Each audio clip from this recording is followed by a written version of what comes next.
أعوذ بالله من الشيطان الرجيم. بسم الله الرحمن الرحيم. السلام عليكم. الحمد لله نحمده ونستعينه ونؤمن به ونتوكل عليه ونعوذ بالله من شرور أنفسنا ومن سيئات أعمالنا. من يهده الله فلا مضل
നമ്മിപ്പോഴുള്ളത്. ജനങ്ങളെ വിശ്വാസപരമായി വളർത്തിയെടുക്കുന്നതിന്, കറകളഞ്ഞ തൗഹീദിലേക്ക് ജനങ്ങൾ ക്ഷണിക്കുന്നതിന് മുജാഹിദ് പ്രസ്ഥാനം, അതിൻ്റെ നേതാക്കളും അതൊരു വലിയ പ്രസ്ഥാനമായി രൂപം കൊള്ളുന്നതിന് മുമ്പ് തൊട്ട് അത് വലിയ വടവൃക്ഷമായി വളർന്ന് വികസിച്ച് വമ്പിച്ച സമ്മേളനങ്ങൾ നടത്തി ലോകപ്രശസ്തമായ അവസ്ഥയിലേക്ക് വരെ വന്നെത്തിയ സമയത്തും ജീവിതത്തിൽ ഈ തൗഹീദിൻ്റെ വിശുദ്ധി നമ്മെ ഓരോരുത്തരെയും എന്തുമാത്രം സ്വാധീനിക്കുകയും അത് തന്നിൽ നന്മ വരുത്തുകയും പരലോകത്ത് മോക്ഷത്തിന് തന്നെ വിധേയനാക്കുകയും ചെയ്തിട്ടുണ്ട് എന്ന് നാം ഓരോരുത്തരും പരിശോധിക്കേണ്ടതുണ്ട് ഒരു ഭാഗത്ത്. മറുഭാഗത്ത് ഇത് ഒരു കാരണവശാലും ധാരമുറിയാതെ വിടവില്ലാതെ നബിമാരുടെ ദൗത്യമെന്ന രൂപത്തിൽ ജനങ്ങൾക്ക് എത്തിച്ചു കൊടുക്കേണ്ട കടുത്ത ബാധ്യതയും നമുക്കുണ്ട്, മുസ്ലിമീങ്ങൾക്കുണ്ട്. വിശേഷിച്ച് അള്ളാഹുവിൻ്റെ തൗഹീദിൽ ഒരു വിധത്തിലുള്ള മായവും ചേർക്കപ്പെടരുത് എന്ന് നിർബന്ധപൂർവം അത് മനസ്സിലാക്കി പ്രവർത്തിച്ച് ജീവിച്ച് കാണിച്ചു കൊടുത്ത് ആ സന്തോഷത്തിൽ അള്ളാഹുവിനെ കണ്ടുമുട്ടണമെന്ന് ആഗ്രഹിക്കുന്ന മുജാഹിദുകൾക്ക് വിശേഷിച്ചു. നമ്മുടെ മുൻഗാമികളായ ആൾക്കാർ കേരളത്തിൽ ഈ വിശ്വാസം പച്ച പിടിക്കുന്നതിന് അല്പമൊന്നും അല്ല കഷ്ടപ്പെട്ടത്. അവരോരോരുത്തരുടെയും ത്യാഗങ്ങൾ കഴിഞ്ഞ ചരിത്രത്തിൽ നവോത്ഥാനത്തിൻ്റെ ഒരു നൂറ്റാണ്ടിനെ പറ്റി വിലയിരുത്തിയ നേരത്ത് പലപ്പോഴും നമ്മൾ പലരിൽ നിന്നും കേട്ടിട്ടുണ്ട്. മക്തി തങ്ങൾ തുടങ്ങി അന്ന് മുസ്ലിമീങ്ങളിൽ നിന്ന് കടുത്ത എതിർപ്പും അന്യ സമുദായങ്ങളിൽ നിന്നും മിഷനറിമാരിൽ നിന്ന് അതിലേറെ വമ്പിച്ച എതിർപ്പും മുസ്ലിം പണ്ഡിതന്മാരിലെ കുഫർ ഫത്വയും ഏറ്റുവാങ്ങിയ ആ സാധു മനുഷ്യൻ അങ്ങേയറ്റം കഷ്ടപ്പെട്ടുകൊണ്ട് വിദ്യാഭ്യാസപരമായി മുസ്ലിം സമൂഹത്തെ ഉയർത്തുകയും വിശ്വാസപരമായി അവരെ വളർത്തിയെടുത്ത് ഉന്നത പുരുഷന്മാരും ഉത്തമ വിശ്വാസികളുമാക്കി തീർക്കുകയും ചെയ്യാൻ നിരന്തരമായി പ്രവർത്തിച്ചുകൊണ്ട് നമ്മോട് പിരിഞ്ഞുപോയി. അതിനുശേഷം ഇസ്ലാഹി പ്രവർത്തനത്തിൽ ഒരുപാട് വൈതരണികൾ കാലങ്ങൾക്കനുസരിച്ച് അല്ലാഹു തആലാന്റെ അനുഗ്രഹം കൊണ്ട് വലിയ വലിയ നേതാക്കളും പണ്ഡിതന്മാരും ഉദയം കൊണ്ടു. അവരൊക്കെ ഈ സന്ദേശം ജനങ്ങളിലെത്തിച്ചു. പിന്നീട് നമുക്ക് ഒരു സംഘടനാ ബോധത്തിലൂടെ വളരാൻ കഴിഞ്ഞു. മുസ്ലിം ഐക്യസംഘവും അതിനുശേഷം കേരള ജമിയത്തുൽ ഉലമയും അതിനുശേഷം കേരള നദ്വത്തുൽ മുജാഹിദീനും അതോടനുബന്ധിച്ച് അതിൻ്റെ പോഷക ഘടകങ്ങളും പന്തലിച്ചു വളർന്നു.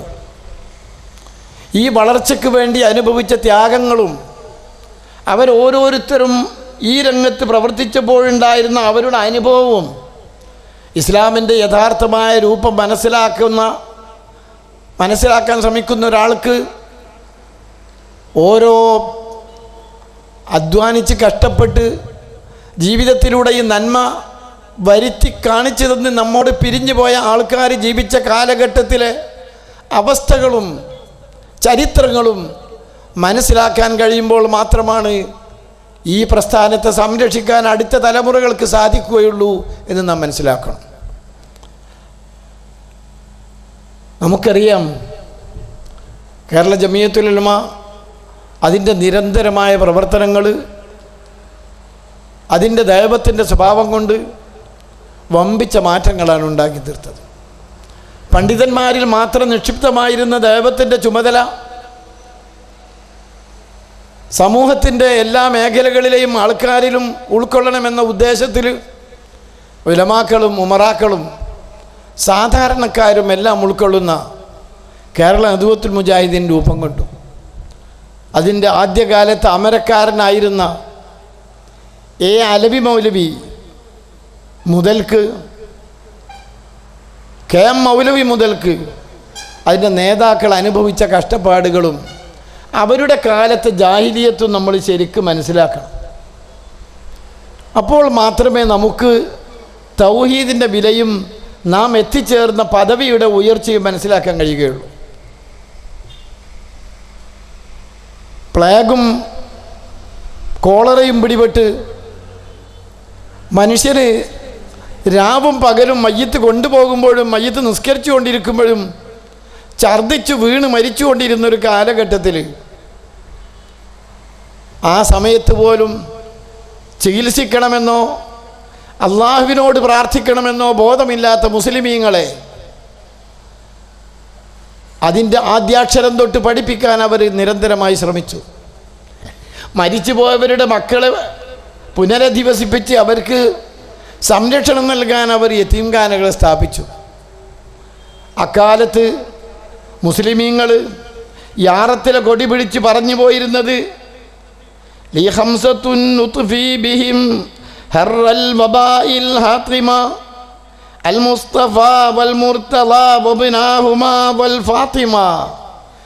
എന്ന് പാടിയിട്ടായിരുന്നു. എന്ന് പറഞ്ഞാൽ മാരകമായ രോഗത്തിന് അതിനെ തടുക്കാൻ, അതിൽ നിന്ന് മുക്തി നേടാൻ, രക്ഷപ്പെടാൻ, എന്നെ രക്ഷപ്പെടുത്താൻ എനിക്ക് 5 ആളുണ്ട്. മുഹമ്മദ് മുസ്തഫ സല്ലല്ലാഹു അലൈഹി വസല്ലമയും അലിയും ഹസനും ഹുസൈനും ഫാത്തിമയുമാണവർ എന്ന് വിശ്വസിച്ച് പാട്ടുപാടി നടന്ന മുസ്ലിമീങ്ങൾക്ക് ചികിത്സിക്കണമെന്നും അള്ളാഹുവിൽ തവക്കുലാക്കി ജീവിക്കണമെന്നും പഠിപ്പിച്ച് തൗഹീദ് പഠിപ്പിച്ചു നേതാക്കൾ. സുന്നത്ത് എന്താണെന്ന് ബിദ്അത്ത് എന്താണെന്ന് പഠിപ്പിക്കുന്ന ഒരു പൊതുപരിപാടി നടത്തി പ്രസംഗം കഴിഞ്ഞ് ഇറങ്ങുന്ന അലവി മൗലവിനോട് പറഞ്ഞു, മൗലവി വരി, ഒരു ജീപ്പ് കൊണ്ടുവന്നിട്ട് പറഞ്ഞു, വരി, നമ്മൾ ഭക്ഷണം കഴിക്കാൻ പോവുക. 2 ചെറുപ്പക്കാർ വിളിച്ചുകൊണ്ടുപോയി. കുറേ ദൂരം പോയിട്ട് പോലും ഇവരെ വീടെത്തുന്നില്ല. വിജനമായ സ്ഥലത്തെത്തി. അദ്ദേഹം ചോദിച്ചു, എല്ലാ കുട്ടികളെ എങ്ങോട്ടാ കൊണ്ടുപോണത്, എവിടെയാണ് ഭക്ഷണം? അവർ വണ്ടി നിർത്തിയിട്ട് പറഞ്ഞ വാക്ക്, എനിക്ക് ഭക്ഷണമല്ല, ഈ നാട്ടിൽ ഫസാദും കുരുത്തക്കേടുണ്ടാക്കണ എന്നെ കൊല്ലാനാ ഞങ്ങൾ കൊണ്ടുവന്നത് എന്നായിരുന്നു പറഞ്ഞത്. ഞാൻ മനസ്സിലായോ? അപ്പോൾ അൽബിയോലി ആവശ്യപ്പെട്ടത്, കുട്ടികളെ നിങ്ങൾ പറഞ്ഞത് നേരാ, ആ എന്താ സംശയം? എന്നാൽ എനിക്കൊരു കാര്യം പറയാനുണ്ട്, നിങ്ങൾ എനിക്കൊന്ന് ഉളു എടുക്കാനും 2 റക്അത്ത് നിസ്കരിക്കാനും സമ്മതം തരണം എന്ന് അദ്ദേഹം പറഞ്ഞുകൊണ്ടിരിക്കുമ്പോൾ ഒരു ചീറിപ്പാഞ്ഞു വരുന്ന പോലീസ് ജീപ്പ് അലവി മൗലിയെ രക്ഷപ്പെടുത്തുകയാണ് ചെയ്തത്. അലവി മൗലിയുടെ ചരിത്രം പഠിച്ചവർ നമ്മളെ കൂട്ടത്തിലുണ്ടോയെന്ന് അറിഞ്ഞൂടാ. അദ്ദേഹം തൗഹീദിനെ പറ്റിയും സുന്നത്തിനെ പറ്റിയും ഖുർആനെ പറ്റിയൊക്കെ പറഞ്ഞു തന്നത് കേട്ട് മനസ്സിലാക്കി ജീവിച്ചവരാണ് നമ്മൾ. അപ്പോൾ അവരൊക്കെ അനുഭവിച്ച ത്യാഗത്തിനൊരു കണക്കില്ല, അവരെ കാലത്തെ ജാഹിലിയത്തിനും ഒരു കണക്കില്ല. അതിൽ നിന്ന് മനുഷ്യനെ മോചിപ്പിച്ചു അവർ എന്നുള്ള പറഞ്ഞത്. ഇവിടെ ഒരു കാര്യം നിങ്ങൾ അല്ല നമ്മൾ മനസ്സിലാക്കാനാണ് ഞാനിത് പറയണത്. നമ്മളൊക്കെ നമ്മുടെ തലമുറകൾ പിന്നിട്ട് ഒരു 50 കൊല്ലം മുമ്പ് ബഹുമാന്യനായ പ്രസിഡന്റ് പറഞ്ഞതുപോലെ 19 കൊല്ലം മുമ്പ് നമ്മുടെ നാട്ടിലെ സ്ഥിതി എന്തായിരുന്നു എന്ന് നാം മനസ്സിലാക്കേണ്ടതുണ്ട്. ഇവിടെ കടുത്ത ജാഹിലിയത്തും തിന്മകളും അടരാടിയിരുന്ന കാലമായിരുന്നു. അവിടെ നിന്നൊരു മനുഷ്യനെ അടർത്തിയെടുത്ത് ശുദ്ധിയാക്കണമെങ്കിൽ ചില്ലറ പ്രയാസമൊന്നുമല്ല ഉള്ളത്. അപ്പം ആ ത്യാഗവും കഷ്ടപ്പാടും അന്നുള്ള തിന്മയും അതാ ജാഹിലിയത്ത് തന്നെ. അത് മനസ്സിലാക്കിയിട്ട് അതിൽ നിന്ന് ശുദ്ധി നേടിയ ഒരാൾക്ക് മാത്രമേ, ഈ ചരിത്രം മനസ്സിലാക്കിയ ആൾക്ക് മാത്രമേ ഇന്നിൻ്റെ ജീവിതത്തിൽ വർത്തമാന കാലത്ത് ഇസ്ലാമിനെ സംരക്ഷിക്കാൻ കഴിയുള്ളൂ എന്നാണ് ഇസ്ലാമിക ചരിത്രത്തിൻ്റെ പാരമ്പര്യം. ഖലീഫ ഉമറുൽ ഖത്താബ് റളിയല്ലാഹു അൻഹു ജനങ്ങളെ നോക്കി ഉപദേശിച്ചതാണ്. കാലം കുറച്ച് കഴിയുമ്പോൾ ലോകം മുഴുവൻ കീഴടക്കിയെന്ന് മുസ്ലിമീങ്ങൾക്ക് തോന്നുകയും നാട്ടിലൊക്കെ നീതി നടപ്പാവുകയും എന്നാൽ കീറിപ്പറഞ്ഞ കുപ്പായവുമിട്ട്, എത്രയോ തുന്നലുകളുള്ള കുപ്പായമിട്ട് വെയിൽ കൊണ്ട് നടക്കുന്ന ഖലീഫ ഉമർ കിടന്നുറങ്ങുന്നത് കാണുന്ന ആൾക്കാർക്ക് അദ്ദേഹം വരുത്തിവെച്ച മനുഷ്യ ജീവിതത്തിലുണ്ടാക്കി തീർത്ത വിസ്മയവും വിശുദ്ധിയും മനസ്സിലാക്കാൻ കഴിയണം.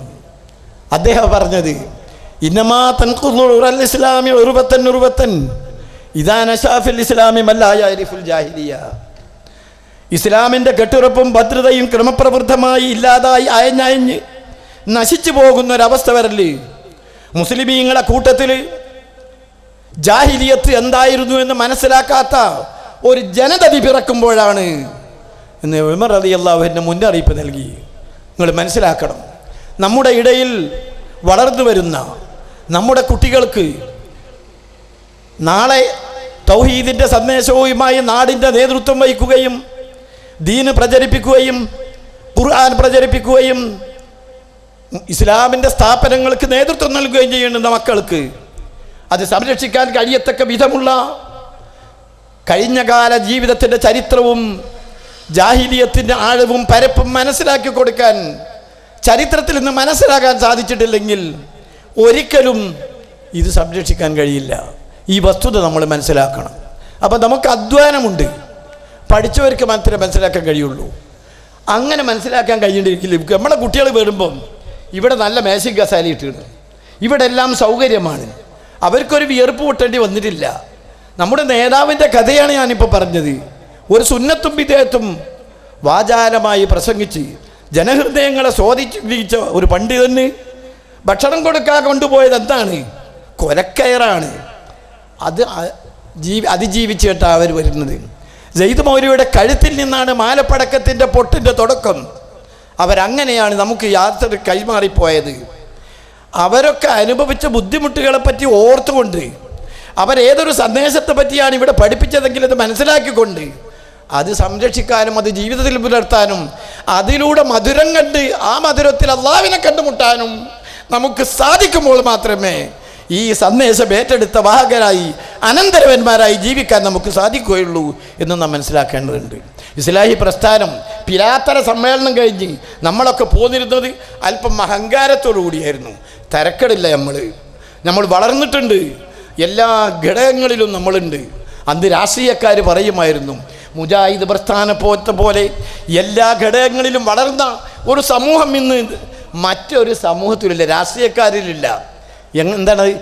ആവശ്യത്തിന് പണ്ഡിതന്മാർ, അതുപോലെ തന്നെ ഉമറാക്കൾ, അതുപോലെ തന്നെ ദീനീ സ്ഥാപനങ്ങൾ, യുവാക്കളുടെ വമ്പൻ നിര, വിദ്യാർത്ഥികളുടെ വിങ്, വനിതകളുടെ വിങ്, ഇതൊക്കെ പഠിപ്പിക്കാനും അവർക്ക് ആസൂത്രണത്തോട് മുന്നോട്ട് പോകാനുമുള്ള നല്ല നേതൃത്വം എന്നൊക്കെ പറഞ്ഞുകൊണ്ട് മുജാഹിദുകളെ കണ്ടുകൊണ്ടിരുന്ന, അസൂയോടുകൂടി നോക്കിക്കൊണ്ടിരുന്ന ആ സന്ദർഭത്തിൽ സന്തോഷത്തോടുകൂടെ നാടുകളിലേക്ക് പിരിഞ്ഞു പോരുന്നിടത്തുനിന്ന് തുടങ്ങിയിരുന്നു നമ്മളിൽ നിന്ന് ആധുനിക കാലത്തെ ഏറ്റവും അവസാനങ്ങളിലെ ഖിലാഫിൻ്റെ കാലം, അഭിപ്രായ വ്യത്യാസത്തിൻ്റെ കാലം. അത് വളർന്ന് വികസിച്ചു, പല വിധത്തിലുള്ള പ്രയാസങ്ങളുണ്ടായി. ചില ആൾക്കാരൊക്കെ ഇടയ്ക്കിടയ്ക്ക് നമ്മിൽ നിന്ന് പിരിഞ്ഞു പോയി. ഇസ്ലാഹി പ്രസ്ഥാനത്തിൻ്റെ ചരിത്രത്തിൽ നേരത്തെ തന്നെ അതുണ്ട്. കേരള ജമിയത്തുൽ ഉലമായുടെ എക്സിക്യൂട്ടീവ് മെമ്പറായിരുന്നൊരു മഹാപണ്ഡിതനാണ് പിന്നീട് ജമാഅത്തെ ഇസ്ലാമിക്ക് ബീജാപാപം നൽകുന്ന ഈ എക്സിക്യൂട്ടീവിൽ നിൽക്കുന്ന കാലത്ത്. പക്ഷെ അദ്ദേഹം ഇതിന് പറ്റാത്തയാളായി, അദ്ദേഹം പുറത്തുപോയി. തുടർന്ന് അങ്ങനെ ഒരു ചരിത്രമുണ്ട് ഇസ്ലാഹി പ്രസ്ഥാനത്തിന്. പ്രഗത്ഭനായ CN അഹമ്മദ് മൗലവി മുജാഹിദുകളെ രംഗത്തും മലബാറിലെ പണ്ഡിതന്മാരുടെ രംഗത്തും ആദ്യമായി ശുദ്ധ മലയാളത്തിൽ തഫ്സീർ എഴുതുകയും കേന്ദ്ര ഗവൺമെൻറ്റിൻ്റെ സഹായം കിട്ടുകയും ചെയ്ത വ്യക്തി, വലിയ സ്വാധീനമുണ്ടായിരുന്ന എഴുത്തുകാരൻ. അദ്ദേഹത്തിന് ഖുർആൻ നിർദ്ദേശിച്ച അള്ളാഹുവിൻ്റെ റസൂലുമാർ പ്രവാചകന്മാരുടെ മുഅ്ജിസത്തുകൾ സാധാരണ സംഭവങ്ങളായി ചിത്രീകരിക്കുന്നു തുടങ്ങിയപ്പോൾ അക്കാലത്ത് ബഹുവന്യനായ കെ മൗലവിയും അതുപോലുള്ള പണ്ഡിതന്മാരും അതിനെ എതിർത്തു, പ്രസംഗിച്ചു, ലേഖനങ്ങൾ എഴുതി. ക്രമേണ അദ്ദേഹം പോയി. ഒരു കൊടുങ്കാറ്റ് പോലെ ഈ പ്രസ്ഥാനത്തിലേക്ക് വരികയും സംവാദങ്ങളിൽ മുഴച്ചു നിൽക്കുകയും ചെയ്യുന്ന അബുൽ ഹസൻ ചേകന്നൂർ മൗലവി, അറിഞ്ഞുകൂടെ നിങ്ങൾക്ക്? വണ്ടൂരെ സംവാദങ്ങളൊക്കെ എന്തായിരുന്നു? ആ സംവാദത്തിൽ പ്രസംഗിച്ച് ചേകന്നൂരിന് മറുപടി പറഞ്ഞ് ഇറങ്ങിപ്പോരുന്ന നമ്മുടെ ബഹുപന്യനായ AP അബ്ദുൽ ഖാദർ മൗലവിക്ക് വണ്ടൂരെ പള്ളിയിൽ നട്ടപ്പാതിരക്ക് കിടന്നുറങ്ങാൻ ഒരു സ്ഥലം നോക്കി പള്ളിയിലൂടെ ഇങ്ങനെ നടക്കുമ്പം പൂച്ചകരച്ചിലൂടെ പരിഹാസമായിരുന്നു കേൾക്കാൻ കഴിഞ്ഞിരുന്നത്. അതെ, അദ്ദേഹത്തെ കൊണ്ടുപോയി ഭക്ഷണം കൊടുക്കാൻ പോലും അത്രക്ക് അസൗകര്യങ്ങളും ആളില്ലാത്തൊരു സന്ദർഭത്തിൽ ഗംഭീരമായി വാദങ്ങൾ ഉന്നയിച്ച് ചേകന്നൂരിനെ തളർത്തി കിടന്നുറങ്ങാൻ 2 ദിവസമായിരുന്ന പരിപാടി ആദ്യത്തെ ദിവസം നമ്മുടെ ജനറൽ സെക്രട്ടറിക്ക് ഉണ്ടായ അനുഭവമാണ്. പോയി ചേകന്നൂർ ഇല്ലേ. അതിനുശേഷം പ്രഗത്ഭനായ ഹുസൈൻ മടവൂരും അദ്ദേഹത്തിൻ്റെ കൂടെ നമ്മുടെ കൂടെ പണിയെടുത്തിരുന്ന കുട്ടികളും വളണ്ടിയർ കോറുമായി ഇതൊരു വമ്പിച്ച പ്രയാസമുണ്ടാക്കി പിരിഞ്ഞു പോയി. നമ്മൾ നിലനിന്നു, ശക്തമായി നിലനിന്നു, നമ്മൾ പണിയെടുത്തു, നമ്മൾ അള്ളാഹുവിൻ്റെ തൗഹീദിനു വേണ്ടി നിരന്തരമായി ഒറ്റക്കെട്ടായി പ്രവർത്തിച്ചു. അതെ, ഈ ക്ഷീണം കാണാത്ത വിധം, തോൽപ്പിച്ചു പോയവരെ നിഷ്കാസിതരാകത്തക്ക വിധം നമ്മൾ വളർന്നു. ഈ വളർച്ചയുടെ സമയത്ത് നമുക്ക് തമ്മിൽ തളർച്ചയെപ്പറ്റി ചിന്തിക്കാതെ പോയ ചില ദുഃഖകരമായ അവസ്ഥകൾ നമുക്കുണ്ടായി. അവിടെയാണ് പ്രശ്നം. അപ്പോഴാണ് ഏറെ പ്രയാസമുള്ളൊരു കാര്യം, നമ്മളാണ് ജനങ്ങളെ പഠിപ്പിച്ചത്. എന്ത്? അള്ളാഹുവിനെ പറ്റിയുള്ള ബോധത്തെപ്പറ്റി, തൗഹീദിനെ പറ്റി. ഒരു ദിവസം 17 പ്രാവശ്യം അള്ളാഹുവിൻ്റെ മുന്നിൽ നിന്നുകൊണ്ട് ഒരു സത്യവിശ്വാസി ഹൃദയം തുറന്ന് സ്പന്ദിക്കുന്ന ഹൃദയത്തിന് മുകളിൽ കൈവച്ച് അള്ളാഹുവിനോടാ പറയുന്നത്, ഇയ്യാക നഅ്ബുദു വ ഇയ്യാക നസ്തഈൻ. നാഥാ, നിന്നെ മാത്രം ഞങ്ങൾ ആരാധിക്കുന്നു, നിന്നോട് മാത്രം ഞങ്ങൾ സഹായം ചോദിക്കുന്നു തമ്പുരാനെ എന്ന ആശയം. ഈ ആശയം ചില്ലറ കാര്യമല്ല. ഇത് മനസ്സറിഞ്ഞുകൊണ്ട് പടച്ചവനോട് പറയുന്നൊരു സത്യവിശ്വാസി, ആ വിശ്വാസി ജീവിതത്തിലുടനീളം ഈ വിശ്വാസത്തിലൂടെ വളർന്നു വരിക സ്വാഭാവികമാണ്. അതാണ് ഫാത്തിഹയുടെ ആകത്തുക. അവിടെ മറ്റൊരു ജന്തുവിനും വസ്തുവിനും ഒരു സ്ഥാനവുമില്ല. ജിന്നിനും മലക്കിനും ഒന്നും ചോദിക്കാൻ അവകാശങ്ങളില്ല. അവർക്ക് ആരോടും ചോദിക്കേണ്ട ആവശ്യവുമില്ല. ഞാനും എൻ്റെ റബ്ബും തമ്മിൽ അത്ര കടുത്തവനാകുന്നു. യഅലമു ഖായിനത്തൽ അയ്യുനി വമാ തുഖ്ഫി സുദൂർ. എൻ്റെ റബ്ബിനെ പറ്റി എനിക്ക് ഖുർആൻ പരിചയപ്പെടുത്തിയത് അങ്ങനെയാണ്. കണ്ണ് നടത്തുന്ന കട്ടുനോട്ടം അറിയുമവൻ, ഹൃദയത്തിൻ്റെ ഒളിപ്പിൽ ഒളിപ്പിച്ചു വെച്ച രഹസ്യം അറിയുന്നവൻ. ആ റബ്ബ് എന്നോടൊപ്പമുണ്ട്. അവനാണ് എന്നെ കണ്ടുകൊണ്ടിരിക്കുന്നവൻ. അവൻ്റെ രക്ഷ മാത്രമേ എനിക്കുള്ളൂ. അവനെ മറക്കാൻ എനിക്ക് കഴിയില്ല. ലാത്തഹുദുഹുസിനത്തുവലാനവും. അവൻ ആലസ്യമില്ല, ഉറക്കമില്ല, മയക്കമില്ല, ക്ഷീണമില്ലാത്തവനാണവൻ. ആ റബ്ബിൽ പ്രതിജ്ഞയെടുത്ത് അവനെ തവക്കുലാക്കി ജീവിക്കുന്ന ഒരാൾക്ക് ജീവിതത്തിൻ്റെ മനുഷ്യൻ്റെ കഴിവുകൾ അവസാനിക്കുന്ന ഒരു ഘട്ടം വരുമ്പോൾ ആ അള്ളാഹുവിനോട് അമ്മൻ യുജീബുൽ മുൽത്തറ ഇദാ ദഅാഹു ഫയക്ഷിഫു സൂ, ഏറ്റവും അധികം പ്രയാസം അനുഭവിക്കുന്ന ഒരു നേരത്ത് തൻ്റെ പ്രയാസങ്ങളിൽ നിന്ന് രക്ഷപ്പെടാൻ പ്രാർത്ഥിച്ചാൽ ആരാണ് ഉത്തരം നൽകുക? അള്ളാഹുവാണ്. ഇലാഹും അല്ലാഹ്, അള്ളാഹുവിനോടൊപ്പം മറ്റൊരു ഇലാഹുണ്ടോ എന്ന് ചോദിക്കുന്ന ഖുർആനിലൂടെ പ്രചോദനം ഉൾക്കൊണ്ട് വിശുദ്ധി വന്ന മറ്റ് സത്യവിശ്വാസിക്ക് എങ്ങനെ കുറ്റിക്കാട്ടിൽ ഉണ്ടെന്ന് വിചാരിക്കാവുന്നൊരു ജിന്നിനോട് സഹായം ചോദിക്കുന്ന ഒരു ഏർപ്പാടിനെ പറ്റി ചിന്തിക്കാൻ കഴിയും? നിങ്ങൾ ആലോചിച്ച് നോക്കും. അങ്ങനത്തെ ഒരു ചിന്ത എങ്ങനെ വന്നു? നമ്മുടെ മുൻഗാമികൾ എന്തെല്ലാം കാര്യങ്ങളോട് വിട്ടേച്ച് പോയി. ഈ ജാതി ഒരു ചിന്തയും വർത്തമാനവും ഒരു പണ്ഡിതൻ്റെ കേട്ടിരുന്നു. പോകട്ടെ, റസൂലുള്ളാഹിൻ്റെ സഹാബത്തിൻ്റെ താബീങ്ങളുടെ ചരിത്രങ്ങളിൽ നമുക്കുണ്ടായിട്ടുണ്ടോ? എന്തുമാത്രം പ്രയാസങ്ങളാണ് അവർ സഹിച്ചത്, ഇല്ലേ? അള്ളാഹിൻ്റെ റസൂൽ തായിഫ് എന്ന് വരുന്ന ആ ഘട്ടം നമുക്ക് ഓർക്കാൻ കഴിയുമോ? അഷ്റഫുൽ ഖൽഖ് സല്ലല്ലാഹു അലൈഹി വസല്ലമിൻ്റെ വാക്കുകൾ നിങ്ങൾ ഓർത്തു നോക്കൂ. അദ്ദേഹം ഒരു മരത്തിൻ്റെ തണലിൽ, അപ്പുറത്തെ പറമ്പിൻ്റെ മരത്തിൻ്റെ തണലിൽ, ഇപ്പുറത്ത് റോട്ടിലിരുന്നിട്ട് അള്ളാഹിനോട് ചോദിക്കുന്നൊരു ചോദ്യമുണ്ട്.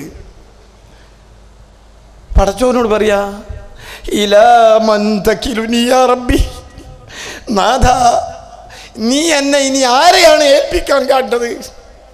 എൻ്റെ ഭാര്യ മരിച്ചു, എൻ്റെ പിതൃവ്യൻ മരിച്ചു, എൻ്റെ നാട്ടുകാരെന്നെ ഉപേക്ഷിച്ചു, എൻ്റെ ഉമ്മായുടെ കുടുംബക്കാരെന്നെ തച്ചാട്ടി പടച്ചവനെ, ഇലാ മൻ തകിലുനി യാ റബ്ബി. ആ റസൂലുള്ള പിന്നെ പറഞ്ഞ വാക്ക് കേട്ടോ നിങ്ങൾ?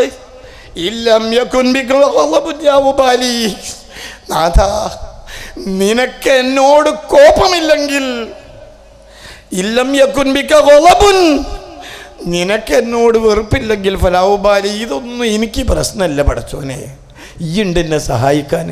ഇതാണ് റസൂലുള്ള നമ്മളെ പഠിപ്പിച്ചത്. ഇത് പഠിപ്പിച്ച ചരിത്രമേ നമുക്ക് അറിഞ്ഞുകൂടൂ. ഇതില്ലാത്ത ഒരു ജിന്നിനെ ഇപ്പോഴത്തെ കൊണ്ടുവന്ന മുസ്ലിമീങ്ങളെ, വിശേഷിച്ച് വിവരമില്ലാത്ത ജന്തുക്കളെ, സാധുക്കൾക്ക് മനസ്സ് മാറ്റി ശൊകല് കൊടുക്കേണ്ട ഈ ദുർവൃത്തിക്ക് ബീജാപാപം നൽകിയ ആൾക്കാരെയും അത് പ്രചരിപ്പിക്കുന്നവരെയും അല്ലാഹു തആല വെറുതെ വിടുമോ എന്ന് നിങ്ങൾ ആലോചിച്ചു? വെറുതെ വിടുമോ? ഈ ഒരു പ്രസാരം ഇവിടെ ഉണ്ടാക്കിയത് മുജാഹിദുകളിൽ ഇതിൻ്റെ ആവശ്യം എന്തായിരുന്നു? ശൈത്താൻ ആവശ്യം ഉണ്ടായിരുന്നു.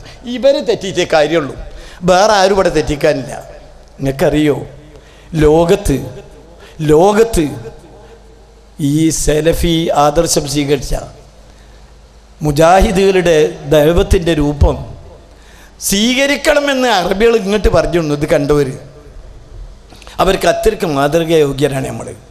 ആ രൂപത്തിലുള്ള പ്രവർത്തനം നമ്മൾ നടത്തുന്നത്. അപ്പോൾ കുറച്ച് കഷ്ടപ്പാടൊക്കെ ഉണ്ടാവും. കഷ്ടപ്പാടുണ്ടാവുമ്പോഴും ഇതിനെ സംരക്ഷിക്കണമെങ്കിൽ ഇന്നലകളിൽ കഷ്ടപ്പാടുണ്ടായതിനെ പറ്റിയുള്ള ബോധവും ഇന്നിൻ്റെ അധ്വാനവും രണ്ടും വേണം.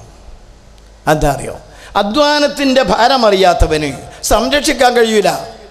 വെറുതെ സ്വത്ത് കിട്ടിയാൽ അത് കണ്ടമാനം തുലച്ച് കളയും. നേരെ മറിച്ച് ഓരോ രൂപ ഉണ്ടാക്കിയ എങ്ങനെയാണ്? AP ഒരു ഉദാഹരണം പറയാറുണ്ട്. എനിക്കധികം സമയം ഇവിടെ തരൂല, എന്നാലും പറയട്ടെ. AP പറയുക, ഒരു വാപ്പ, അദ്ദേഹത്തിന് അത്യാവശ്യം കൃഷിയുണ്ട്, ഒരു കച്ചവടമുണ്ട്, അല്പം വയലുണ്ട്, ആലയിൽ കുറച്ച് മൂര്യകളുണ്ട്, കന്നുകൂട്ടുന്ന മൂര്യകൾ, എല്ലാം അത്യാവശ്യം തോട്ടമുണ്ട്. അദ്ദേഹം രാവിലെ സുബഹിസ്കരിച്ച് ചായയും കുടിച്ച് ഇറങ്ങി പോണ്ടടുത്തൊക്കെ പോയി പണിസ്ഥലത്ത് പോയി അല്പം ജോലി ചെയ്ത് ഉച്ചയാകുമ്പോഴേക്ക് വന്ന് പള്ളിയിൽ പോയി കുളിച്ച് വന്ന് വീട്ടിലിരുന്ന് ഭക്ഷണം കഴിച്ച് ഈസി ചെയറിൽ ഇങ്ങനെ ഇരിക്കുമ്പോൾ കളിച്ച് നടക്കുന്ന ഒരു മകനുണ്ട്, ചെറുപ്പക്കാരൻ. ഓനോട് പറഞ്ഞു, ഓൻ ഒരു ദിവസം കയറി കളിച്ച് കയറി എവിടെയിനടായി? അപ്പം പാപ്പാനെ ഭയങ്കര പേടിയാ കുട്ടി. ഓൻ പതുങ്ങി പറഞ്ഞു, ഉത്തരം പറഞ്ഞു, ആ ശരി, ചോറൊന്നുമില്ല, നാളെ എനിക്ക് ഇവിടുന്ന് ചോറ് തരണമെങ്കിൽ 4 അണ കൊണ്ടുവരണം. ക്ഷമിക്കണം, 4 അണാന്ന് പറഞ്ഞാൽ ഇന്നത്തെ ഒരു ഉറുപ്പ്യയുടെ 4-1, 4 ഉറുപ്പ്യാന്നാ പണ്ടുള്ളവർ പറയൽ. 4 ഉറുപ്പ്യ കൊണ്ടുവന്നാൽ നാളെ മുതലൊക്കെ നമുക്ക് ചോറ് കിട്ടുള്ളൂ എന്ന് ഈ വാപ്പ പറഞ്ഞു. അന്ന് ആ കുട്ടി ഉറങ്ങിയിട്ടില്ല. ഉമ്മ അവസാനം വാതിലടച്ച് കിടക്കാൻ പോകുമ്പോൾ ഇവൻ കരയാണ്. എന്ത് മോനെ, എന്തിനാ ഈ കരയുന്നത്? നിങ്ങൾ കേട്ടില്ല ഉപ്പ പറഞ്ഞ് നാളെ എനിക്ക് ചോറ് തരൂല്ല എന്നോ പറഞ്ഞത്. എനിക്കെടുത്ത് അമ്മ കായ് കിട്ടണത്. ചണ്ടി അതിനാണോ ഈ കരയണത്? ഈ കിടന്ന ഉമ്മ തരണ്ട്, ഓൻ സുഖമായിട്ട് കിടന്നുറങ്ങി. ബാപ്പ പിറ്റേന്ന് രാവിലെ എണീറ്റ് പോയി. ഭക്ഷണം കഴിച്ചിങ്ങനെ ഇരിക്കുമ്പോൾ ഉമ്മാനോട് ആ കാശ് വാങ്ങി കുട്ടിക്കാവുറുപ്പ്യ വാങ്ങിയിട്ടും കൊടുത്തു. പോന് പാപ്പൻ്റെ കൈ കൊടുത്തു. മുറ്റത്തൊരു കിണറുണ്ട്, ഒരു അളുമാറ കെട്ടി കിണർ. പാപ്പ ആ കിണറ്റിൽ ഒരൊറ്റ പൈസ. ഓനെ ശ്രദ്ധിച്ചില്ല, ഓനോട് പോയി. ഇത് തുടരും കുറേ ദിവസമായി. ഉമ്മൻ്റെ കയ്യിലുള്ള പൈസ തീർന്നു. ഉമ്മ ഒരു ദിവസം പറഞ്ഞു, മോനെ ഇനി ഉമ്മാൻ്റെ കയ്യിൽ കായില്ല, ഈ ഒരു കാര്യം ചെയ്യ്, നാളെ നേരത്തെ പോയിക്കോ, എന്തെങ്കിലും ഒരു പണി, ഏറ്റവും ചുരുങ്ങി കുറച്ച് ഇല ഒടിച്ച് കൊണ്ട് ഹോട്ടൽ പീടിയെ കൊണ്ടുകൊടുത്താൽ മതി, എന്നാലും കിട്ടും 4 ആണ. ഈ പോയിക്കോളുണ്ടി നേരത്തെ ചായയും കൊടുത്തു അവനെ പറഞ്ഞയച്ചു. ഓൻ അന്നും വന്ന് വളരെ വൈകിയാണ് വന്നത്. അന്നും വന്നിട്ട് ഉപ്പാക്ക് വളരെ വിറക്കുന്ന കൈകളോടുകൂടിയ കായ് കൊടുത്തപ്പോൾ ഉപ്പ അതിങ്ങോട്ട് വാങ്ങിയിട്ട് ഇങ്ങനെ കിണറ്റിലേക്ക് ഇങ്ങനെ എറിയുമ്പോൾ മോൻ പറയാം, ഉപ്പ അക്ക ആയി ഇപ്പം എറിയരുത് കേട്ടോ. പറഞ്ഞ് മനസ്സിലായില്ല നിങ്ങൾക്ക്. ആ കാശ് ഉപ്പ കിണറ്റിലേക്ക് എറിയരുത്. അതെന്താടാ ഇന്നലത്തെ മാതിരി അല്ലൊന്നും, ഇന്നെന്താ ഒരു പ്രത്യേകത? ഉപ്പാ നിങ്ങൾക്കറിയോ അത് കിട്ടാനുണ്ടായ പ്രയാസം? ആ പിതാവ് ആ മകനെ തന്നിലേക്ക് അടുപ്പിച്ച് നിർത്തി. അവ ഉപ്പ ചോദിക്കുക, മോനെ എനിക്ക് മനസ്സിലായോ, 4 അണ ഈ ഉണ്ടാക്കാൻ കഷ്ടപ്പെട്ടാൽ എനിക്ക് മനസ്സിലായോ? അങ്ങനെ ഉപ്പ ഉണ്ടാക്കിയത് അതൊക്കെ കാണുന്ന കൃഷി, ആ കാണുന്ന വയൽ, ഈ കാണുന്ന സൗകര്യം, ഈ വലിയ പുരൊക്കെ നമ്മളിതാണ്. ഇങ്ങനെ അധ്വാനത്തിൻ്റെ വിലപ്പം എനിക്ക് മനസ്സിലായി. ഇതാണ് നമുക്കും നമ്മുടെ കുട്ടികളോട് പറയാനുള്ളത്. അധ്വാനത്തിൻ്റെ വില അവർക്ക് മനസ്സിലാകണം, എന്നാലേ ഇത് സംരക്ഷിക്കാൻ കഴിയുള്ളൂ. ആ അധ്വാനത്തിൻ്റെ വില മനസ്സിലാക്കാത്തതുകൊണ്ട് അവർ എന്താക്കുന്നുവെന്ന് ഇന്ന് മുതൽക്ക് ഇപ്പോൾ കുറേ കാലമായിട്ട് നാം അനുഭവിക്കുന്ന പ്രയാസങ്ങളിൽ നമുക്ക് മനസ്സിലാക്കാൻ കഴിയും. അവിടെയാണ് മുജാഹിദുകൾ ഉണർന്ന് ചിന്തിക്കേണ്ടത്. ഇസ്ലാഹി പ്രസ്ഥാനത്തിൽ ജിന്നി വിവാദം കൊടുമ്പിരിക്കൊണ്ടപ്പോൾ ജമിയത്തുൽ ഉലമ എന്തേ ചെയ്തത്, കേരള ഹിദുവത്തുൽ മുജാഹിദീൻ എന്തേ ചെയ്തത് എന്ന് പലരും ചോദിക്കാറുണ്ട്. അതൊക്കെ സന്ദർഭത്തിനനുസരിച്ച് ചെയ്യേണ്ടത് ചെയ്തിട്ടുണ്ട്. ചില കുട്ടികൾ ഗൾഫിലൊക്കെ പോയി ചില പുസ്തകങ്ങൾ വാങ്ങി അത് വായിച്ചപ്പോൾ ഓൽക്ക് നല്ല ഹരം തോന്നി. അതിൽ ജിന്നിനെ പറ്റിയും ശൈത്താനെ പറ്റിയൊക്കെ കുറേ കഥകൾ പഠിച്ചു. ഇതൊക്കെ ചില ക്ലാസ്സുകളിൽ അവർ പറഞ്ഞു. ഖുർആൻ കൊണ്ടുള്ള ചികിത്സകൾ ചിലരൊക്കെ നടത്തി. എന്ന് മാത്രമല്ല, അത് ചെറുപ്പക്കാരുടെ ഇടയിൽ വല്ലാതെ വ്യാപിച്ചപ്പം നേതൃത്വം അത് അറിഞ്ഞു. ഈ ആൾക്കാരെ വിളിച്ചു വരുത്തി അവരോട് ഈ വസ്തുതയെപ്പറ്റി പറഞ്ഞു കൊടുത്തു.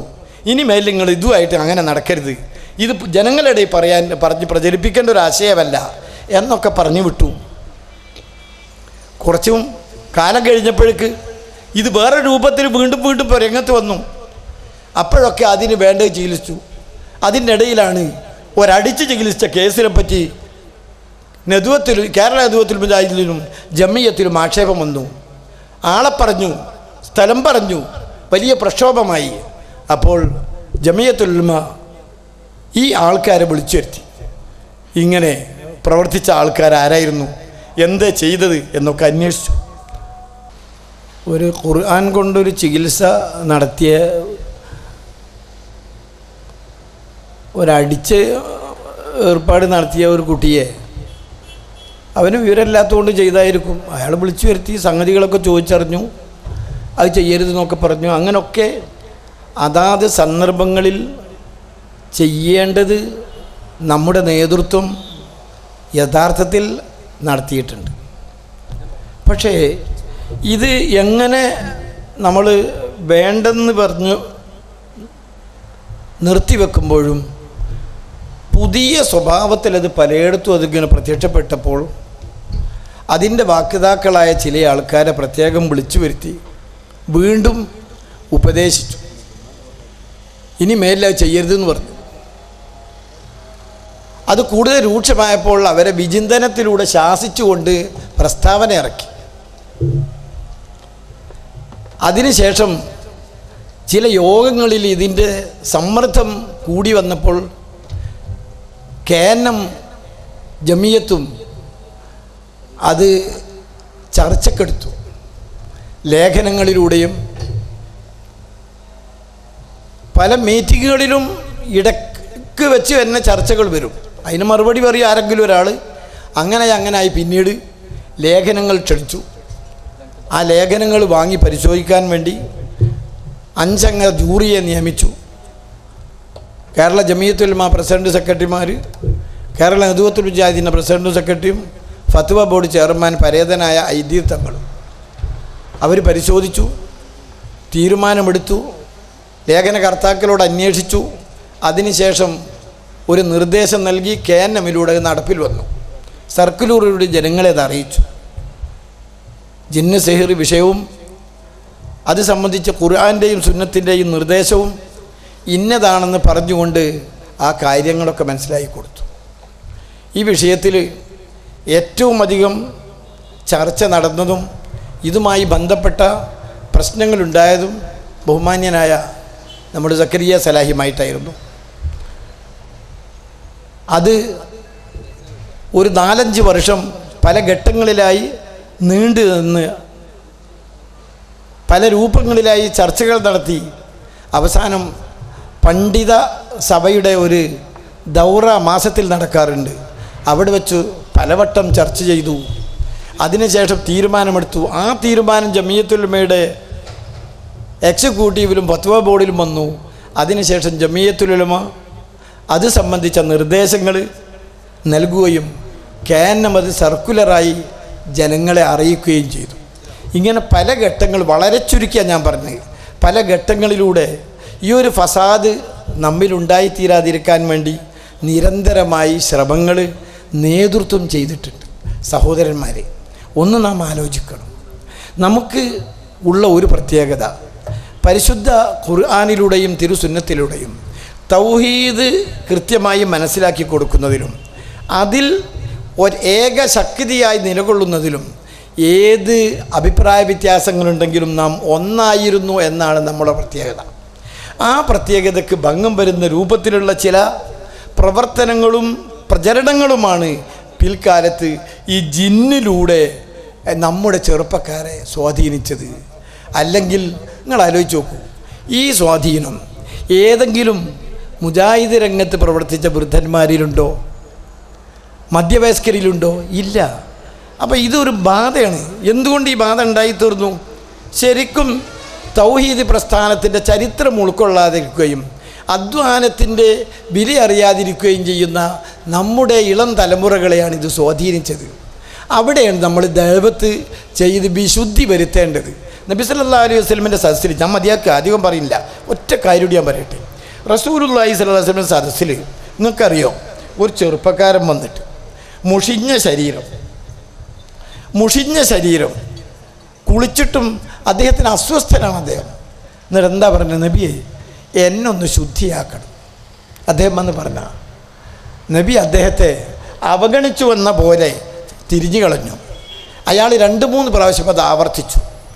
3 പ്രാവശ്യം ആവർത്തിച്ചതിന് ശേഷം റസൂലുള്ളാഹി ചോദിച്ചു, നീ എന്താ ചെയ്തത്? ഞാനൊരു സ്ത്രീയുമായി വ്യഭിചാരത്തിൽ ഏർപ്പെട്ട റസൂലേ, എന്നെ ശുദ്ധിയാക്കണം. അപ്പം റസൂൽ കൂടിയിരുന്ന സഹാബത്തിനോട് ചോദിച്ച്, ഇയാൾ കള്ളുടിച്ചിടോ നോക്കാനാ? അപ്പം ആൾക്കാർ പരിശോധിച്ചു, ഇല്ല. വാസനിച്ച് നോക്കി, കള്ളുടിച്ചില്ല. ഇയാൾക്ക് ഭ്രാന്തുണ്ടോയെന്ന് ചോദിച്ചു, ഇല്ല എന്ന് പറഞ്ഞു. നിങ്ങൾ ആലോചിച്ച് നോക്കൂ, ഈ ചെറുപ്പക്കാരൻ ആരാ? ചരിത്രത്തിലെ, ഇസ്ലാമിക ചരിത്രത്തിലെ എന്നും അറിയപ്പെടുന്ന മായിസ് റളിയല്ലാഹു അൻഹു. അദ്ദേഹം മുസ്ലിമായതിന് ശേഷം ഒരു ദുർബല നിമിഷത്തിൽ ഒരു സ്ത്രീയുമായി, മനുഷ്യനങ്ങനെയാണല്ലോ, സന്ദർഭത്തിൻ്റെ അടിമയായി പോകുമല്ലോ, വ്യഭിചാരത്തിൽ ഏർപ്പെട്ടു. ഇത് പാടില്ല, ഇത് തെറ്റാണെന്ന് അവർക്കറിയാം. ആ അറിവ് അദ്ദേഹത്തെ സ്വാധീനിച്ചു. അതിൻ്റെ ശിക്ഷ കിട്ടിയേ ഞാൻ അടങ്ങൂ, അല്ല ഞാൻ ശുദ്ധിയാവുകയില്ല എന്ന് അദ്ദേഹത്തിന് ബോധ്യം വന്നു. അദ്ദേഹം സ്വയം അങ്ങനെ ധരിച്ചു. നബി പലപ്പോഴും അവരോട് പറഞ്ഞു, എന്നെ ശുദ്ധീകരിക്കുന്നവനെ ഇസ്തഗ്ഫിരില്ല എന്നാ റസൂലുള്ളാഹി പറഞ്ഞു. ഈ അള്ളാഹുവിനോട് മാപ്പ് ചോദിച്ചാളാ. അത് അദ്ദേഹത്തിന് മതിയായില്ല. ഈ ഒരു വികാരം ഈ രൂപത്തിൽ പറയാൻ അദ്ദേഹത്തെ പ്രേരിപ്പിച്ചത് എന്താണ് എന്ന് നമുക്ക് മനസ്സിലാക്കണം. അപ്പോഴാണ് ഈ ക്യാമ്പയിൻ്റെ പ്രമേയത്തെപ്പറ്റി നമുക്ക് ബോധ്യപ്പെടുക. തൗഹീദ് വിശുദ്ധിക്ക്, വിമോചനത്തിന്, ജീവിതത്തിൻ്റെ വിശുദ്ധി വേണം. ആരാണവർ? റസൂലുള്ളാഹിൻ്റെ അടുക്കൽ വന്നിട്ട് ഒരു ചെറുപ്പക്കാരൻ എന്താ പറഞ്ഞത്? നബിയെ, ഇസ്ലാമിൻ്റെ മുഴുവൻ കാര്യങ്ങളോടും എനിക്ക് താല്പര്യമുണ്ട്, ഞാൻ ഉൾക്കൊള്ളാം, പക്ഷേ എനിക്ക് ഒരു ദിവസം ഒരിക്കലെങ്കിലും വ്യഭിചരിക്കണം റസൂലേ.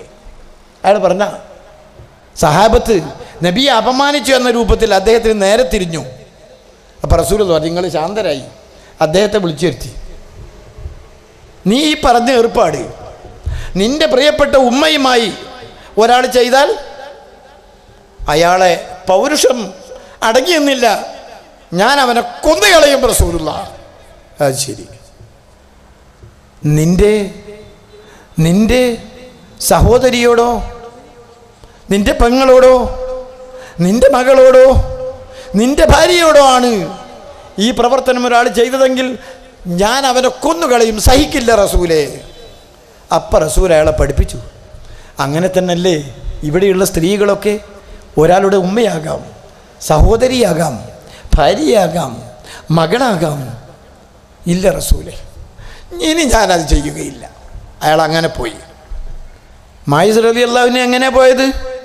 അള്ളാഹിൻ്റെ ശിക്ഷ എന്നിൽ നടപ്പാക്കണം. ഈ വിശുദ്ധിയാണ് ഇസ്ലാം മനുഷ്യരിൽ ഉണ്ടാക്കി തീർത്തത്. ഇതാണ് നമ്മൾ ജനങ്ങളോട് പ്രബോധനം ചെയ്യുന്നത്. വളരെ ആലോചിച്ചിട്ട് വേണം അത് പറയാൻ. നമ്മുടെ ഇന്നത്തെ അവസ്ഥ, നമ്മുടെ നാട്ടിൽ നടക്കുന്ന സംഭവങ്ങൾ, സ്ത്രീകളെ സംബന്ധിച്ചുള്ള പീഡനങ്ങൾ, അതൊരു വിഷയമായി എടുത്ത് കവലകൾ തോറും നമ്മൾ പ്രചരിപ്പിച്ചുകൊണ്ടിരിക്കുകയാണ്. സ്ത്രീകൾ ആരാണ്, അവരെന്തായിരിക്കണം, അവരോട് എങ്ങനെ പെരുമാറണം, മനുഷ്യത്വം എന്താണ് വേണ്ടത് എന്നൊക്കെ നാം പ്രചരിപ്പിച്ചുകൊണ്ടിരിക്കുമ്പോൾ നമുക്ക് വിശ്വാസപരമായി ഇതിനൊരടിത്തറയുണ്ട്. അതെന്താണ്? എൻ്റെ റബ്ബ് എന്നെ വിചാരണ ചെയ്യും. ആ റബ്ബിൻ്റെ മുന്നിൽ എനിക്ക് ഉത്തരം പറയേണ്ടി വരും. അലൈസല്ലാഹു ബികാഫിൻ അബ്ദഹു എന്നാണ് ഖുർആൻ പറഞ്ഞത്. അള്ളാഹു പോരെ അവൻ്റെ ദാസന് എന്ന്. നിങ്ങൾക്കറിയാമോ, ഖുതുബിയത്ത് ചെല്ലുന്നതിന് വരിയിട്ട് പണം വാങ്ങുന്ന ആ സദസ്സിൽപ്പെട്ട ഒരാൾ NB അബ്ദുസ്സലാം മൗലവിയുടെ ഖുർആൻ ക്ലാസ് കേൾക്കാൻ വന്നു. അന്നെടുത്ത ആയത്തിൽ അവസാനിച്ചത് ഇങ്ങനെയായിരുന്നു: അലൈസല്ലാഹു ബികാഫിൻ അബ്ദഹു, അള്ളാഹു പോരെ അവൻ്റെ ദാസന്. ഈ മനുഷ്യൻ ഖുതുബിയത്തിൽ പങ്കാളിയാവുകയും അതിൽ പണം ചെലവഴിക്കുകയും അതൊരു ഇബാദത്തായി നിർവഹിക്കുകയും ചെയ്യുന്ന മനുഷ്യൻ മഹലിലെ പള്ളിയിലെ വലിയ മൂല്യാരെടുത്ത് ചെന്ന്, മൂല്യാർ ഇങ്ങനെ ഒരായത്തുണ്ടോ ഖുർആനിൽ? എന്തായത്ത്? ഇതാ ഇതൊന്ന് പോയി ഓതി നോക്കിയാൽ അലൈസല്ലാഹു ബികാഫിൻ അബ്ദഹു, അങ്ങനെ ഒന്നും ആയത്തുണ്ടോ? അതിൻ്റെ അർത്ഥം എന്താ മൂല്യാർ? ആ മൂല്യാർ അർത്ഥം പറഞ്ഞു കൊടുത്ത്, അള്ളാഹു പോരെ അവൻ്റെ ദാസന്. അപ്പം ഇയാൾ പറഞ്ഞൊരു വാക്ക് കേട്ടിങ്ങൾ, എന്നാലേ നിങ്ങൾ ഖുതുബിയത്തിൻ്റെ വരിസംഖ്യ വാങ്ങണ ആൾക്കാർ നിൻ്റെ പേരായിട്ട് വെട്ടിക്കാളി എന്നാണ് അദ്ദേഹം പറഞ്ഞത്. എന്തേത്? അള്ളാഹുവിനെ മനസ്സിലായ മനുഷ്യന് ഈ ഒരൊറ്റ കാര്യം കൊണ്ട് മനസ്സിലായി, ഈ ഒരായത്തുകൊണ്ട് ഇത് മനസ്സിലായ മനുഷ്യൻ ജീവിതകാലം മുഴുവൻ തൗഹീദിന് വേണ്ടി നിലകൊള്ളുകയും അത് ദഅവത്ത് നടത്തുകയും അതിൻ്റെ ഒന്നാമനായി മരിച്ചു പോകാനുള്ള ഭാഗ്യം സിദ്ധിക്കുകയും ചെയ്തു. ഈ ഒരു ആദർശം വളർത്തിയെടുത്ത പ്രസ്ഥാനം ഇപ്പം നമ്മളെ കയ്യിൽ അല്ലാഹു തആല ഏൽപ്പിക്കുകയാണ്. ഇതൊരു പരീക്ഷണമാണ് കൂട്ടരെ. ഇവിടെ തമ്മിൽ തെറ്റി അന്യോന്യം കണ്ടുകൂടാതെയായി നടക്കുന്നതിന് പകരം മനുഷ്യന്മാരാണ്. പോരായ്മകളുണ്ടാവും, പ്രയാസങ്ങളുണ്ടാവും. പക്ഷേ ഈ വൻമരം മുറിച്ചു കളയരുത്, ഇതിൽ വിള്ളലുണ്ടാക്കരുത്. ഇതില്ലാതായാൽ നിങ്ങൾക്ക് ഞാൻ ദീർഘിപ്പിക്കല്ല, നമ്മൾ ഈ ഹുസൈൻ മടവൂർ സാഹിബുമായി അഭിപ്രായ വ്യത്യാസങ്ങൾ വന്ന് ബാറോലകളും നോട്ടീസുകളും പെരുകിയ ഒരു സമയത്ത് ചിലപ്പോൾ പത്രങ്ങളിലും ഈ സംഗതികൾ വന്നപ്പോൾ ഒരു ദിവസം കോഴിക്കോട്ട് അങ്ങാടിയിലൊരു സ്ഥലത്ത് ഞാനും ഒരു വലിയ രാഷ്ട്രീയ നേതാവും കൂടി ഒരു കല്യാണ സ്ഥലത്ത് ഒരുമിച്ച് കൂടി. ആ കല്യാണ സ്ഥലത്ത് പുതിയാപ്പിള വന്നിട്ട് വേണം നിക്കാഹിനാണ് എന്നെ ക്ഷണിച്ചത്. ഞാനും അദ്ദേഹവും ഇരുന്നിങ്ങനെ സംസാരിക്കുന്ന കൂട്ടത്തിൽ സ്വാഭാവികമായും അന്ന് മുജാഹിദുകൾ തമ്മിലുള്ള അഭിപ്രായ വ്യത്യാസങ്ങളുടെ ചർച്ചയിലേക്ക് വന്നപ്പം അദ്ദേഹം ഈ സംസാരിക്കുന്നതിനിടയിൽ എന്നെ കെട്ടിപ്പിടിച്ചിട്ട് പറഞ്ഞു, മദനി, അയാളൊരു സുന്നി നേതാവാണ്, രാഷ്ട്രീയ നേതാവാണ്, മറുപടി മരിച്ചുപോയി, അള്ളാഹു അദ്ദേഹത്തിന് പുറത്തു കൊടുക്കട്ടെ. അദ്ദേഹം പറയാണ്, മദനി, നിങ്ങൾ ഭിന്നിക്കരുതിട്ടോ മദനി, നിങ്ങൾ ഭിന്നിച്ചാൽ ഞങ്ങൾ ബിംബാരാധന നിർത്തൂലട്ടോ. ആരാ പറഞ്ഞാൽ നിങ്ങൾ? മുജാഹിദല്ല, നമ്മളാളുമല്ല, മറുഭാഗത്തെ യോഗ്യനായ ഒരു മനുഷ്യനാണ്. പക്ഷേ മുജാഹിദുകളെ പറ്റി ആ മനുഷ്യൻ്റെ മനസ്സിലുള്ള ആദരവാണ് ആ കേട്ടത്. നിങ്ങൾക്ക് മനസ്സിലാകും? ഇത് എന്നോട് നേരിട്ട് പറഞ്ഞാണ്. ഞാനും അയാളും ഇരിക്കുന്ന ഒരു സ്ഥലത്ത്, ഒറ്റപ്പെട്ട ഒരു സ്ഥലത്ത് നിന്ന്. ഈ ഒരു പ്രസ്ഥാനമാണ് നമ്മളത്. നമ്മൾ ഭിന്നിച്ച് നശിച്ച് പലതായി നഷ്ടപ്പെട്ടാൽ ഈ തൗഹീദിൻ്റെ ശക്തി നഷ്ടപ്പെടും. അതിൻ്റെ പേരിൽ നാം ശിക്ഷിക്കപ്പെടും. ഇതിനൊരു ബദല് ഇവിടെ ഇല്ല. അള്ളാഹു അവൻ്റെ ദീനിന് ഇഷ്ടപ്പെട്ടവരെ കൊണ്ടുപോരും. എന്നിട്ട് അള്ളാഹുവിനെ ഇഷ്ടപ്പെടുന്നവരും അള്ളാഹു ഇഷ്ടപ്പെടുന്നവരും ഇവിടെ വരും എന്ന് പറഞ്ഞിട്ടുണ്ട് ഖുർആൻ. പക്ഷെ നമുക്ക് അള്ളാഹുവിനെ ഇഷ്ടപ്പെടണം, അള്ളാഹുവിന് നമ്മെ ഇഷ്ടപ്പെടണം. അതിനുള്ളൊരു പ്രവർത്തനത്തിന് നാം സന്നദ്ധരാകണം. AP അബ്ദുൽ ഖാദർ മൗലവി, ബഹുവന്യനായ ജനറൽ സെക്രട്ടറി, ഹജ്ജിന് പോയിട്ടുള്ള ദുആയിലെ ആദ്യത്തെ ദുആ എന്തായിരുന്നു എന്നറിയാമോ? അള്ളാഹിൻ്റെ ഹറമിൽ നിന്ന്, അള്ളാഹിൻ്റെ ബൈത്തുൽ അത്തീഖിൽ നിന്ന്, അതേ ഇബ്രാഹിം മഖാമിൻ്റെ പിന്നിൽ നിന്ന് 2 റക്അത്ത് നമസ്കരിച്ച നീണ്ട ദുആയിൽ മൗലവി പറഞ്ഞത്, അദ്ദേഹം തന്നെ അനുസ്മരിച്ചത് എന്താണെന്നറിയോ? ഞാൻ അള്ളാഹിനോട് പറഞ്ഞ പടച്ചോനെ, ഞങ്ങൾക്ക് കേരളത്തിലെ ജനങ്ങൾക്ക് തൗഹീദ് എത്തിച്ചു കൊടുക്കാനുള്ള ഭാഗ്യം ഞങ്ങൾക്ക് നൽകണേ, അതിനുള്ള കഴിവും തൗഫീഖും നൽകണേ എന്നാ പ്രാർത്ഥിച്ച്. കൂട്ടരെ, ഞാൻ ചോദിക്കട്ടെ, ആലപ്പുഴക്കാരെ, ആലപ്പുഴ നിങ്ങളുടെ ഈ മണ്ഡലത്തിൽ എത്ര പേർക്ക് മുജാഹിദിൻ്റെ തൗഹീദിൻ്റെ ശബ്ദം കേൾപ്പിക്കാൻ നമുക്ക് കഴിഞ്ഞിട്ടുണ്ട്? ഇത് കേൾപ്പിക്കാതെ നാം ബാലിശമായ കാര്യങ്ങൾ പറഞ്ഞുകൊണ്ട് അകന്നു നിന്ന് ഒറ്റപ്പെട്ട് ഈ പ്രവർത്തകന്മാരെയും അതിൻ്റെ പണ്ഡിതന്മാരെയും സംഘടനയും നിരാശപ്പെടുത്തുന്ന രൂപം വരാൻ പാടുണ്ടോ എന്നും കൂടി നാം ഗൗരവപൂർവ്വം ചിന്തിക്കണം എന്ന് മാത്രം ഞാൻ എൻ്റെ സുഹൃത്തുക്കളോട് ഓർമ്മപ്പെടുത്തുകയാണ്. തീർച്ചയായും നമ്മൾ വിശ്വാസപൂർവം ഒറ്റക്കെട്ടായി നിന്ന് പ്രവർത്തിച്ചാൽ ചരിത്രത്തിൽ തുല്യതയില്ലാത്ത വിജയം റബ്ബുൽ ആലമീൻ നമുക്ക് നൽകുകയും പരലോകത്ത് അള്ളാഹുവിൻ്റെ സ്വർഗത്തിൽ നമുക്ക് ഒരുമിച്ച് കൂടാൻ സാധിക്കുകയും ചെയ്യും. റഹ്മാനായ റബ്ബ് നമുക്കതിന് തൗഫീഖ് നൽകി അനുഗ്രഹിക്കുമാറാകട്ടെ. നമ്മോടൊപ്പം ഇല്ലെങ്കിലും നമുക്ക് വേണ്ടി, ഈ ആദർശത്തിന് വേണ്ടി അങ്ങേയറ്റം കഷ്ടപ്പെട്ട് ത്യാഗം സഹിച്ച്, കഞ്ഞി കുടിക്കാതെ, തുണിക്ക് മറുതുണിയില്ലാതെ പ്രയാസങ്ങളൊക്കെ സഹിച്ച് അള്ളാഹുവിനെ കണ്ടുമുട്ടിയ സത്യവിശ്വാസികളായ നമ്മുടെ മുൻഗാമികളായ നേതാക്കൾക്ക് അള്ളാഹു തആല നമ്മുടെ മാതാപിതാക്കളോടൊപ്പം സ്വർഗം നൽകി അനുഗ്രഹിക്കുമാറാകട്ടെ. വആഖിറു ദഅവാനാ അനിൽ ഹംദുലില്ലാഹി റബ്ബിൽ ആലമീൻ. അസ്സലാമു അലൈക്കും വറഹ്മത്തുള്ളാഹി.